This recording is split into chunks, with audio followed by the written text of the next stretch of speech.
Philip Morris, CEO of Proctors, and I'm your host today for our arts section. Our guest is Maude Baum, Artistic Executive Director of EBA in Albany. And you have been at this, Maude, for a long time. Yes, this is our 40th anniversary. And it's just spectacular. It's just spectacular. It's a wonderful thing to do. What brought you to what you do? Dance, kids, what brought you there?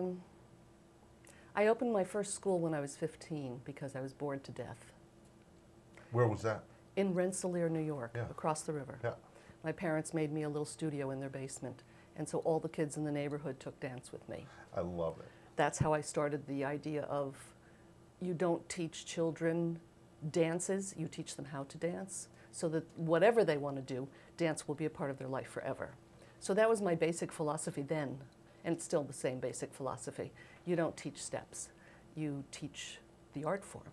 And then they move on from there and do whatever they want with it. And as I understand it, having never watched, I probably should have come, but as I understand it, many times you're integrating math or physics or other subjects into motion.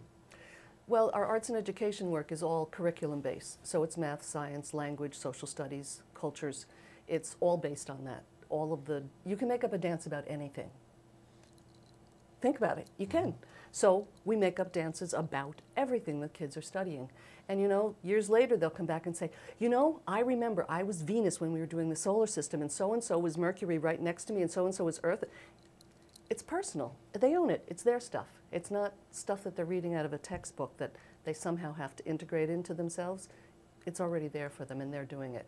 So arts and education is a very wonderful place for dance. So after 15, after your basement studio, did you become a dancer yourself? I did. Yep, I graduated from college in dance, and I got my master's in dance and related arts. And then Albany offered me a teaching position to head their dance program right here, so that brought me back from Texas. I was on my way to California. Oh, Texas. Oh, well. So came back, and they're actually on the books at SUNY Albany now. There's a dance major program. All they have to do is use it, although they're probably not going to. And how long were you at Albany? 7 years. And then I started EBA. Now, you've been on Lark Street for a long time, too? Right. We bought the building in '77. Second floor, big studio? The whole thing. We own the whole building. Yep. Theater is an open space. It's 48 by 72, so it's a nice big space. Can be used in a variety of ways. And the downstairs studio is half that size, and we have a little art gallery, too.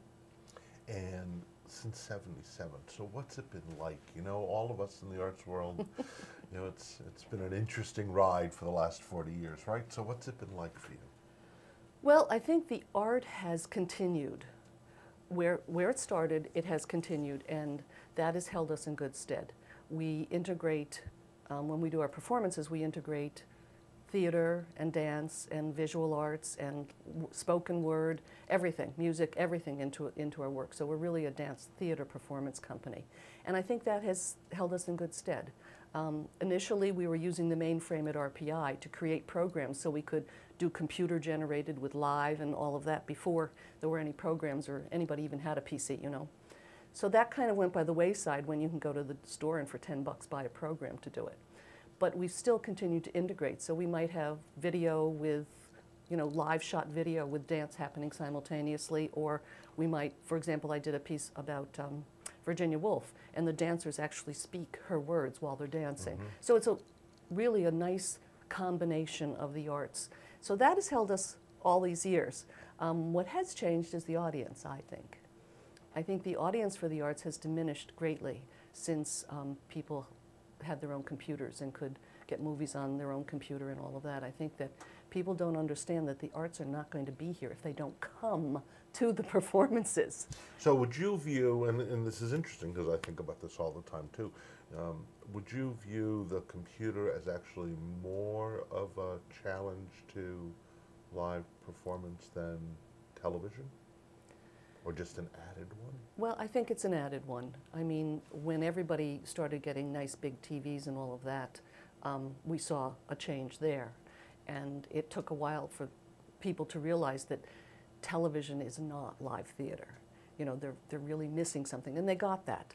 I think with the computer generation, they're not getting that. They think it's the same. They don't understand that they can't feel the breath and they can't feel the emotion coming from somebody on a flat screen. So how do you sense this change? How do you feel it? Just looking at the audience and their age, or more than that? Well, I think the numbers speak for themselves. I think the numbers have decreased significantly for the arts in general. Attending, not for promoting and supporting, but for attending, I think that they have dropped. That's my sense of it. I mean, we used to sell out every single concert we did at the theater, and now we don't. And what's a sellout? Oh, it's only 160. Yeah, 100. Yeah. So it's not like we're looking for a huge audience. But you know, you constantly have to recreate yourself for every new generation that comes along, and it's been very difficult to recreate ourselves in this computer-generated How about the world. student side of it? Do you see less interest? I don't see less I would say interest. probably not. No, I don't see less interest from students. The kids have been the same, you know, all the way along the line. Parents want their kids to dance or they don't. The adults, who our school is really predominantly for, we cater to students who want to have dance in their life but have no intention of being dancers. They simply want to come out one evening a week and dance, learn a dance, learn how to dance, participate with other people who want the same thing. And it's social, it's emotional, it's physical. It takes care of a lot of things for a lot of people. And that's really what the school is based on for adults, which is different. So last weekend, and my daughter participated, you had a 40th anniversary fundraising We event. did. With a lot of dancing. Yes, a lot of dancing. Well, talk about it for a minute. It Well, sounded like it was great. It was a wonderful time. The evening was fabulous. We sold out that, of course. And we produce a cabaret, not the cabaret show, but a cabaret. So there's dancing and singing, and we have a community group, which Sophia participated in. Each year I gather together a really diverse group of people who want to dance but aren't dancers. And they come in for 8 weeks with boot camp with me on Sunday mornings. Oh, wow, great. And they get their bodies ready to do a performance, and they do. And this past weekend they did One Singular Sensation from Chorus Line with top hat and tails and everything. And they were fabulous. You know, they bring the house down every single year. It's wonderful. Yeah, that's great. It's great. Yeah, my daughter dances 2-3 nights a week. She just loves doing it. She does, and she's good at it. She has a great deal of personality when she's dancing. So what's the future of EBA? Well, one of the things we want to do is sell our theater so that we can use that asset and put it back into programming, because the world has changed in terms of grants and where the money's coming from and everything. I mean, we have this big asset, and it's not in our mission to have a facility. It's in our mission to do programming. So our board of directors has thought that maybe now is the time to sell the building, and you know, we can perform anywhere. We can perform at Proctors, we can perform at the Egg. All of our arts and education is in schools anyways, so basically we can go anywhere and teach. All you need is an open space. So we don't have to have a facility to do our work, and we want to continue to do the work. We think that the work is incredibly important. So that's quite contrary to most companies who are desperate to control space, because space, while it seems available everywhere, it's hard to schedule, be confident is correctly equipped and cleaned. I mean, all the usual things. So how do you imagining that? Since and I'm not disagreeing. I'm just, you know, it's just contrary to what the kind of control most organizations want.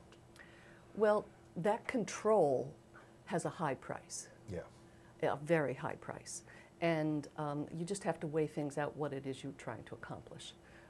It is nice to know that your facility is there when you want it, and you can control all of that, and you control what it looks like, what it feels like, yes. However, when we sent out to our supporters and people who know us that we were going to sell the building, within the first week I had offers from 8 different people to come and use their space. So I don't think that's going to be a problem for us. I think that, you know, our reputation speaks for itself, and people would love to have us there in their facility. Well, that's very interesting. That's a very interesting leap, and a kind of gutsy one, actually. Well, I think so too. I wake up at night going, oh, what? After being in that facility for so many years. And it's changed, you know, the walls just speak so much, because it's changed so many lives in so many ways, and people have come together and found their life mates there. And I mean, just all kinds of things have happened in that facility. What was Lark Street like in '77? Oh God, it was horrible. There were no sidewalks. There were no trees on our street, which is Hudson. It was very seedy.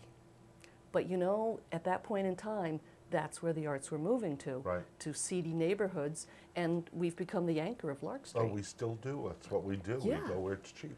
We have to, right? There's no option. So, and then you make something, and you know, people are willing to come. If they, even then, I mean, we always sold out. We never had a concert that wasn't sold out. And you'd think that, you know, they wouldn't want to come to that neighborhood, they wouldn't want to do it. No.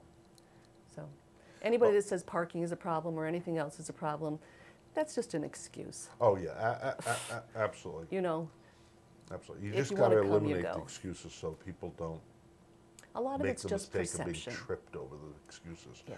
But it's hard. It's It really is. hard. It's absolutely true. You know, I think that if we were in a place with a parking lot, it would be very different. But it's street parking only, so.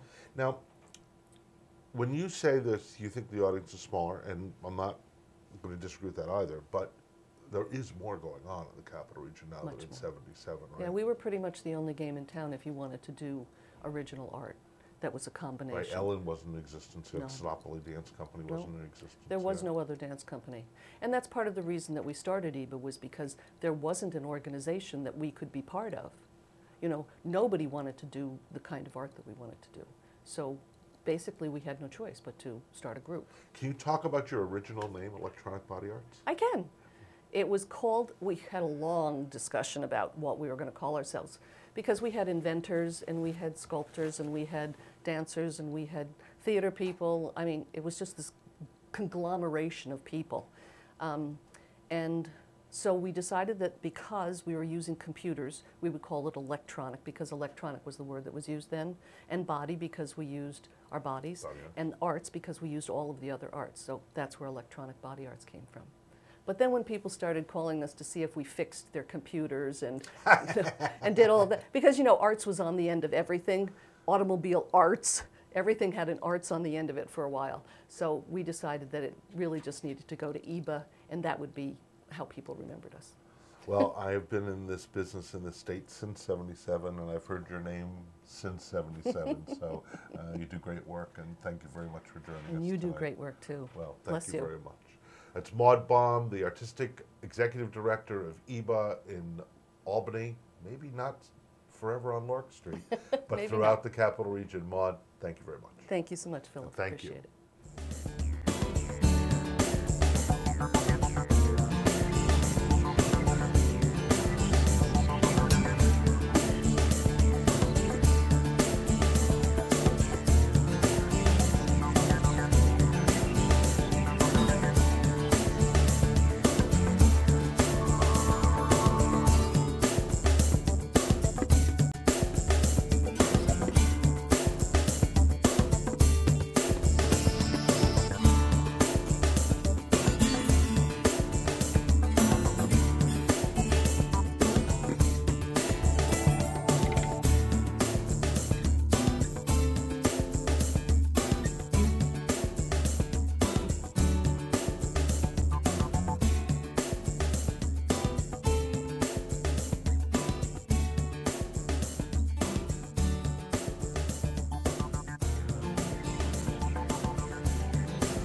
Proctors, bringing the best in arts, education, and entertainment.